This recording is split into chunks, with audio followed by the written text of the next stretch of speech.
if you haven't heard about Anchor, it's the easiest way to make a podcast. Let me tell you about it. It's free, which is amazing. And there are these really cool creation tools that allow you to record and edit your podcast right from your phone or your computer. Anchor will even distribute your podcast for you, so it's easy to be heard on Spotify, Apple Podcasts, anywhere you get podcasts. And you get to make money with no minimum listenership, which is really cool.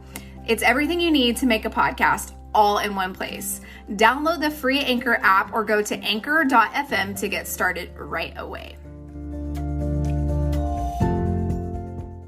Yoga teachers, mindfulness leaders, and energy workers, are you ready to stop side hustling and start making an income doing what you love? Welcome to the Marketing Off the Mat podcast.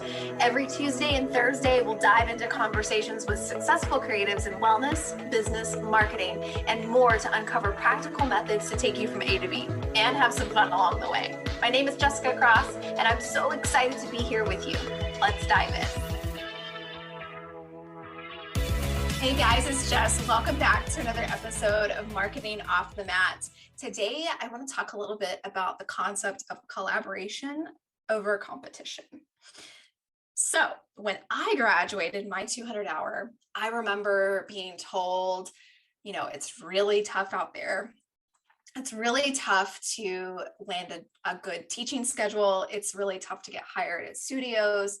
It's tough to build a following because the yoga market is saturated and there's just so many people teaching yoga that it's going to be really tough for you, Jess, to start building a following, land a teaching job, and not even to mention make money. Like, we didn't even get to that point when we were talking at the end of our 200 hour. And I remember being told, I hope you have some really great photos and you get ready to network your butt off.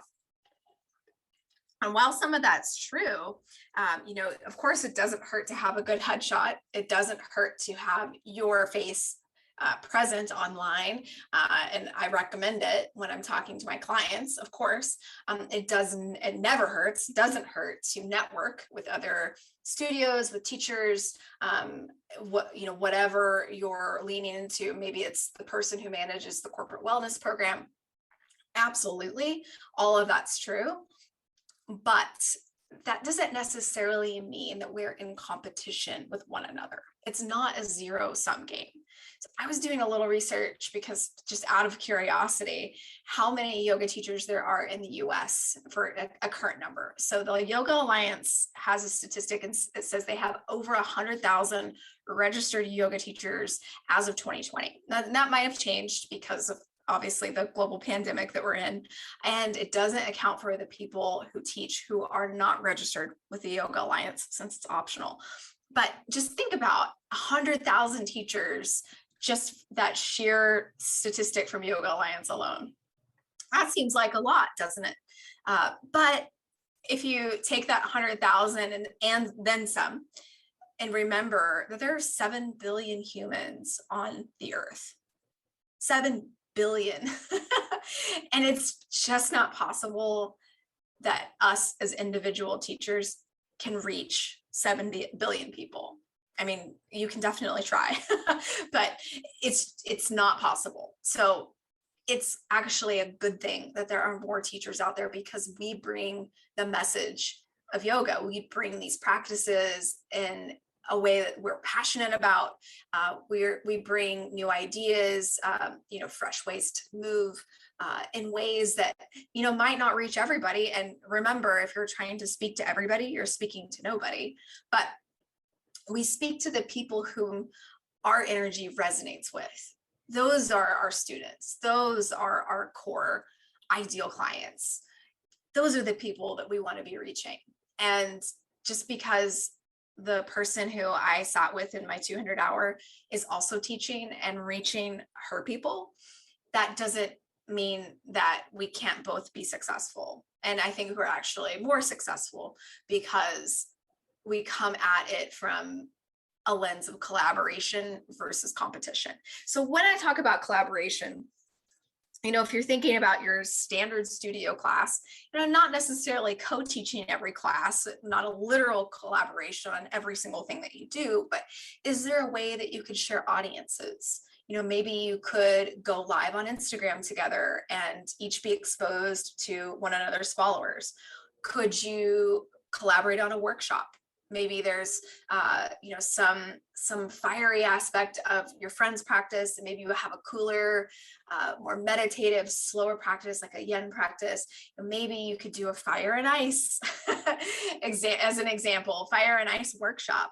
A very easy, simple example with a much better name that you would come up with. But are there qualities of your teaching and of your personality that you can lean into, that you can offer up to other people's audiences, other people's studentships, and support other teachers? There are so many ways that you can go about this. It could also be, guesting on a podcast, writing a blog entry for a fellow teacher, getting in the comments or the DMs on Instagram, just saying thank you, sending a thank you note to another teacher and just say, hey, I see you hustling. I see you doing such a great job. You're appreciated, you're welcomed. And there's so many ways that you can step up in a way of collaboration. And just wait. The second that you start moving from this place versus the place of competition, the zero-sum game, when you start moving from a place of collaboration, things start to happen for you. Doors open, people's shoulders soften. There is just this different energy about you when you're not out to get everybody, or even if you're subconsciously out to get everybody or assuming that they're out to get you. But when you come at it from a place of approachability, of how can we help one another to bring the message of yoga, these healing practices that literally every human needs, how can we come together to spread the message and support one another's businesses? That's the way you want to come out. That's the way you want to come at it. I really wish somebody would have told me about that in my teacher training. And, so that's why I bring it to you. I'm here to offer ideas on how to support your business, on how to shift your mindset to be in a more free-flowing, positive, energetic way, and not all positive vibes, my friends, but just the way that will bring you a most abundant, profitable, full life, full professional career in the yoga industry. That's what I'm talking about. So I'll leave you with that today. I would love to pose the challenge to you today is to look at ways to collaborate versus compete. If there is this inclination where you feel like you're kind of neck and neck with this certain teacher or this certain studio, could you offer an olive branch of a thank you note, or let's collaborate on an Instagram live? Are there ways that you could kind of reach across the table and say, hey, I see you, let's go together? So I hope that resonates with you today. Sending you so much love. You're doing an amazing job. Talk soon. Thanks for listening to the Marketing Off the Mat podcast. I love hanging with you as we figure this thing out together. Do you have an idea or something to share with me? Send me a DM on Instagram at jessicacross.co and let me know what's on your mind. I'd be so grateful if you shared this with someone who could use this episode. And if you get a chance, please rate, review, and subscribe on Apple Podcasts, Spotify, or wherever you get your podcasts. Catch you on the next episode. See ya.